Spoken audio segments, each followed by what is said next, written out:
Un monde de compétitivité, par définition, est un monde qui structure de l'inégalité, non? C'est intrinsèque à la compétitivité. Le capitalisme est comme tel, non régulé par un politique fort, est un augmentateur d'injustice à l'échelle planétaire et à l'échelle nationale.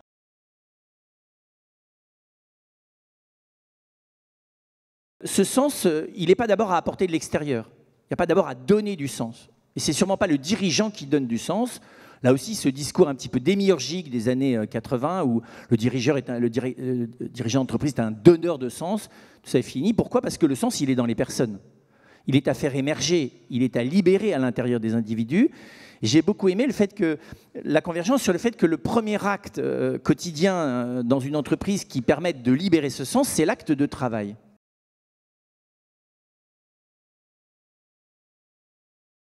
La question du sens, c'est aussi la gestion des conflits.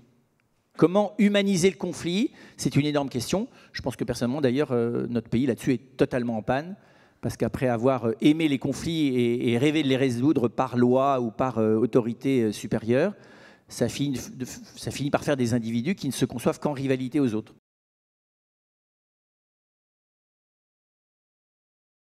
La co-responsabilité. Or, manager la co-responsabilité ne peut pas se faire autour simplement du projet. Ça réclame de définir quelle est l'intention commune que partagent ceux qui vivent ensemble dans le même espace entrepreneurial. Et je pense que c'est intéressant de demander à un salarié ou un dirigeant, qu'avez-vous décidé de vivre ensemble? Pas simplement quel est le projet que vous partagez, mais quelle est la qualité d'existence humaine qu'à l'occasion de ce projet, vous avez choisi de vivre ensemble. On peut avoir un projet enthousiasmant et des relations de collaborateurs qui sont catastrophiques, pour rester poli. Vous voyez? Et donc la question, elle est après ça de travailler sur ce qui va faire la solidarité durable de l'entreprise et sa capacité notamment à franchir des coups durs.